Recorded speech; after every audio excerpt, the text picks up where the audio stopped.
Laure Adler, vous aurez donc le mot de la fin ce soir. Merci d'être parmi nous. Dans un esprit de synthèse de cette rencontre en termes de prévoyance et d'accompagnement sur les droits des femmes, on a beaucoup parlé de mentorat. Qu'est-ce que vous pouvez nous en dire? Qu'est-ce que vous en pensez du mentorat? Je trouve que c'est une bonne idée, mais qu'elle n'est pas suffisante. Ça introduit quand même la possibilité de nous faire croire à nous les femmes qu'on est toujours dans un rapport hiérarchique. Le mentorat implique l'idée de hiérarchie, et moi, je n'aime pas du tout cette idée de hiérarchie. Il y a le nous les femmes qui est très important, et ce nous les femmes implique une forme d'égalité entre nous, une forme de sororité, une forme de solidarité, une forme de partage. Et le mentorat, c'est bien, mais c'est trop hiérarchique pour moi. Je pense que le nous, les femmes, serait beaucoup plus efficace pour introduire l'idée, par exemple, de transmission des connaissances, par exemple, l'idée de défense de nos droits, par exemple, l'idée de citoyenneté active, par exemple, l'idée de contagion par le haut de nos propres capacités, de nos propres possibilités. Le mentorat, c'est bien, mais ce n'est pas encore ce qu'il faut. D'accord, donc il faut pouvoir penser autonomie, autonomie, autonomie. Autonomie, autonomie, autonomie, collectif, collectif, collectif, solidarité, égalité, partage. Parce que je pense que ce mot d'ordre qui a été inventé à l'aube du mouvement du MLF au début des années 70, de ce nous les femmes, il demeure aujourd'hui complètement important et brûlant et même incandescent, parce que c'est dans ce nous-là qu'on va trouver encore de nouvelles forces, de nouveaux chemins, de nouveaux cheminements et de nouvelles réappropriations de nos propres savoirs qu'on a très souvent envie d'inférioriser. Donc, l'égalité, l'égalité, l'égalité. Le docteur Mukwege le disait en ouverture de cette soirée, il parlait de masculinité positive. Qu'est-ce que c'est pour vous la masculinité positive? D'abord, je voudrais dire ma grande admiration pour le docteur Mukwege, pour ce qu'il nous enseigne et pour ce qu'il fait avec ces femmes depuis si longtemps et pour son engagement qui est un engagement universaliste. Cette idée de masculinité positive me paraît être une très bonne chose, une excellente chose. Alors, c'est quelque chose qui n'est pas forcément partagé par toutes les féministes aujourd'hui, non seulement en France, en Europe ou aux États-Unis, parce que vous savez que en ce moment même, le féminisme qui vit un regain, et c'est tant mieux, il vit aussi une forme de parcellarisation des mises en perspective de la définition du mot du féminisme. Il y a des féministes qui sont universalistes, j'en suis. Le docteur Mukwege donne l'exemple, et il est un féministe universaliste. Et il y a d'autres féministes qui pensent que pour pouvoir asseoir la parité et la véritable égalité entre les femmes et les hommes, eh bien, il faut qu'on sépare notre sort, nous les femmes, de celui des hommes. Parce que les hommes, depuis l'aube de l'humanité, n'ont cessé de nous dominer de toutes les manières possibles.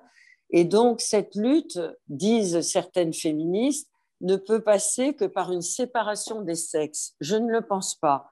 D'abord parce que historiquement, et là je remets ma casquette d'historienne du féminisme, il y a toujours eu des hommes féministes à l'intérieur de la lutte pour les droits des femmes. Depuis la Révolution française, et évidemment on connaît Condorcet, mais il y en a eu beaucoup d'autres. Il n'y a pas eu que des femmes qui ont milité pour l'égalité, la parité, les droits des femmes. Il y a eu beaucoup d'hommes qui ont été des hommes féministes convaincus, qui ont même risqué leur vie pour essayer d'asseoir notre propre égalité à nous les femmes.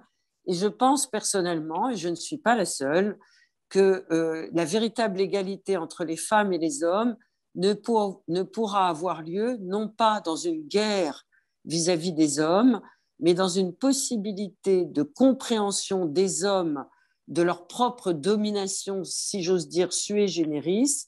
Certains des hommes n'ont pas du tout envie de nous dominer, ils sont de plus en plus nombreux, et je pense que l'universalisme de nos droits des femmes passe par une meilleure compréhension qui ne cesse d'être grandissante du côté de cette masculinité positive. Donc, fédérons le positif et continuons à asseoir notre parité grâce aux hommes tout à fait exceptionnels, comme le docteur Mukwege, mais ils sont nombreux, les futurs docteurs Mukwege, et dans tous les domaines, il y a beaucoup d'hommes qui veulent l'égalité des femmes avec eux et qui n'en peuvent plus d'être jugés comme des espèces de dominateurs et de man alpha. C'est fini, c'est ringard, c'est terminé.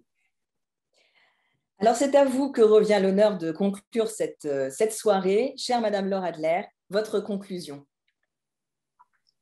Je crois que nous avons vécu une année terrible et nous le savons toutes et tous dans notre chair, dans notre cœur, dans notre âme, dans notre esprit.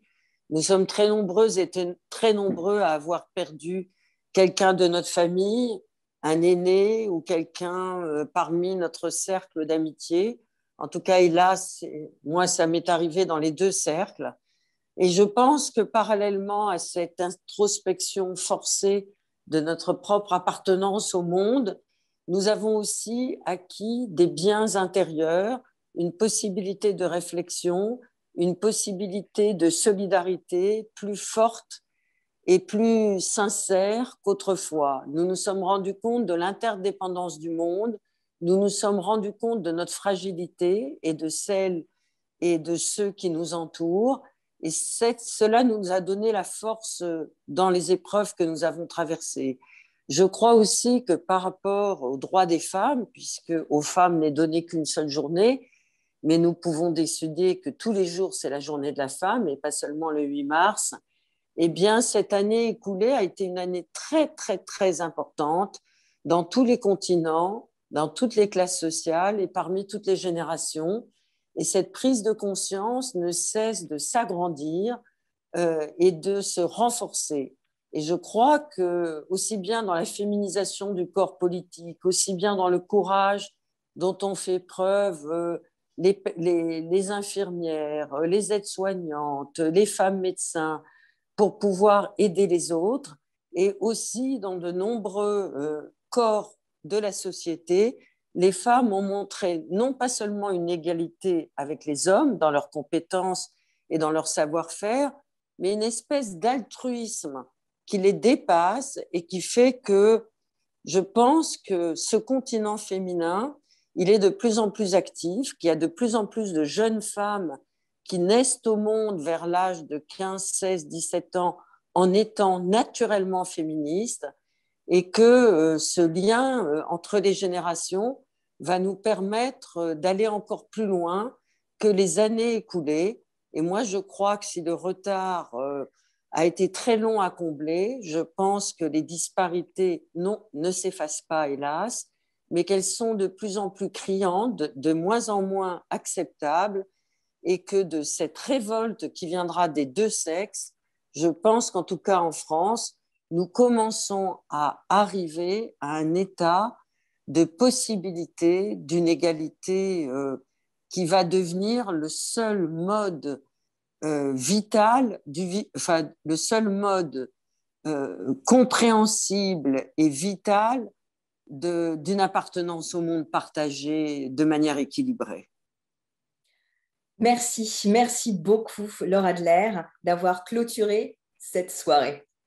Oh, ben, merci à vous et puis vive les femmes. Hein. Et vive les femmes. Pas seulement aujourd'hui, mais demain, après-demain, les femmes sont l'avenir du monde.